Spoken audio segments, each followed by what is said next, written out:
দুবছর পর আজ জেল থেকে মুক্তি পাচ্ছেন অনুব্রত মণ্ডল। তিহার থেকে বেরোতে তার সন্দেহ হয়ে যেতে পারে। বীরভূমের তৃণমূলের জেলা সভাপতি আজই মুক্তি পেলে রাজ্যের উদ্দেশ্যে রওনা দেবেন অনুব্রত মণ্ডল।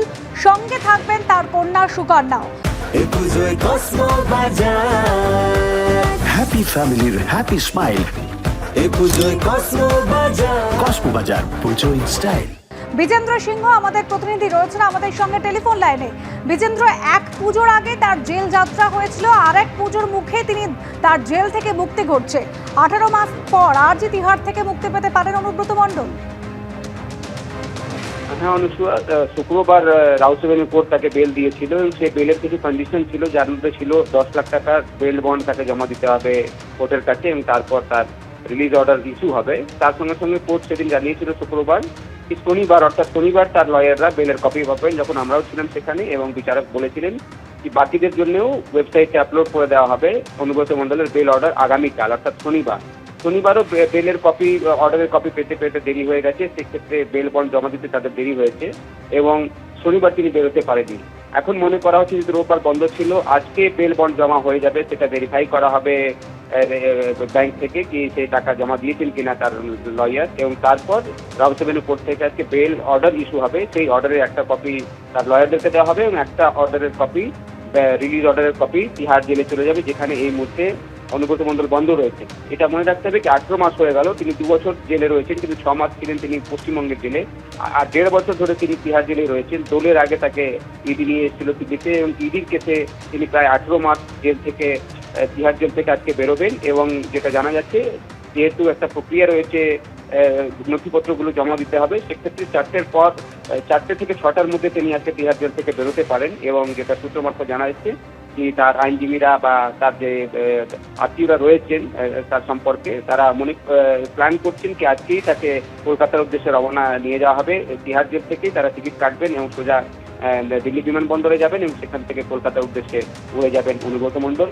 18 মাস তিনি তিহার রয়েছেন। সিবিআই কেসে আগেই তিনি বেল পেয়েছিলেন, কিন্তু যেহেতু ইডি তাকে অ্যারেস্ট করেছিল সেটাতে বেল পেতে তার দেরি হয়েছিল। সেই বেল পাওয়ার পর তিনি আজকেই কলকাতা ফিরে যাচ্ছেন, যেটা জানা যাচ্ছে। তবে তার মেয়েকে প্রায় 15 দিন হলো দিল্লি হাইকোর্ট থেকে তিনি বেল পেয়েছেন, কিন্তু তিনি দিল্লিতেই ছিলেন, তিনি পশ্চিমবঙ্গে যাননি।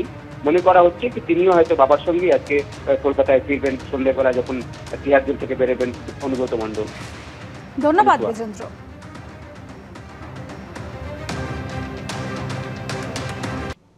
আরজিকর কাণ্ডে বিচারের দাবিতে প্রতিবাদে মুখর রাজপথ। পুজো এলেও এবার মন ভালো নেই বাঙালির। পুজো উদ্যোক্তারা বলছেন শুধু মানুষের মনেই নয়, এর বড়সড় প্রভাব পড়েছে পুজো নির্ভর অর্থনীতিতেও। গতবারের তুলনায় এবার বিজ্ঞাপনের হার লক্ষণীয়ভাবে কমেছে।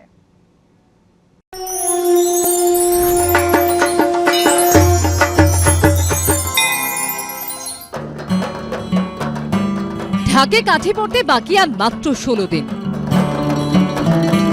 আকাশ জুড়ে পেঁচা তুলোর মতো মেঘ ভাসলেও বাঙালির মন জুড়ে শুধুই মন খারাপের মেঘ। অন্যান্যবার যে সময় এঁদো গলি ও আলোর মালায় সেজে ওঠে, এবার সেখানে জ্বলছে প্রতিবাদের মশাল। মুখে মুখে স্লোগান উঠছে জাস্টিস ফর আরজিকর।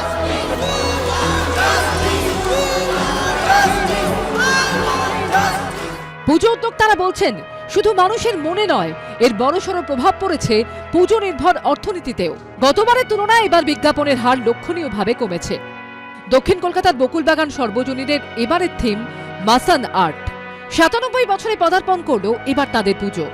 15ই আগস্টে যা আমাদের বুকিংয়ের যা এনকোয়ারি ছিল, হ্যাঁ, আর আজকে পুজোর 10 দিন আগে আপনি হয়তো দেখতে পারেন আমাদের প্রায় 20-22টা গেট করা। প্রতিবার যেটা হয় সেটা একটাও গেট লাগেনি, কনফার্মেশনও হয়নি। একই মত হাতিবাগান সর্বজনীনের উদ্যোক্তাদেরও। এবারে তাদের থিম প্রকরণ। আরজিকরের এই দুঃখজনক ঘটনার পর নিশ্চয়ই ব্র্যান্ডিংয়ের পরিমাণ, স্পন্সরশিপ অনেকটাই আমরা পিছিয়ে গেছিল, কিন্তু গত 10 দিনে অনেকটাই উন্নতি হওয়ার জন্য আবার কিছুটা স্পন্সরশিপ আমাদের ব্যাক করছে। অনেকটা আশা বেশি করেছিলাম, অতটা না হলেও মোটামুটি একটা জায়গায় পৌঁছতে পারবো বলে আমার বিশ্বাস। ঠাকুরপুকুরের এসপি পার্ক সর্বজনীনে এবারের থিম আমাদের দুর্গা মা। এবার 54 বছরে পদার্পণ করলো তাদের পুজো। উদ্যোক্তারা বলছেন গতবারের তুলনায় এবার বিজ্ঞাপন অনেক কম এসেছে। ইনসিডেন্টটা হয়েছে আগস্টে, ততদিনে তো প্রচুর বড় বড় মণ্ডপ আছে যাদের তাদের বোধহয় 70% কাজ হয়ে গেছে।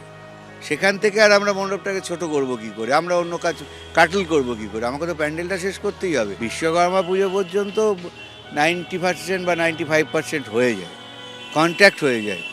এবার সেটা বিশ্বকর্মা পুজো পর্যন্ত এবার লোক খুঁজেই পাওয়া যায়। অ্যাড এজেন্সি আর কি, যারা আমাদের এখানে প্রতি বছর অ্যাড দেয়, এবং তারা বলছে যে গত বছর পর্যন্ত আমরা 54টা কোম্পানির এজেন্সি হিসেবে কাজ করেছি। এই বছর আমরা মাত্র 18টা কোম্পানির কাজ করেছি।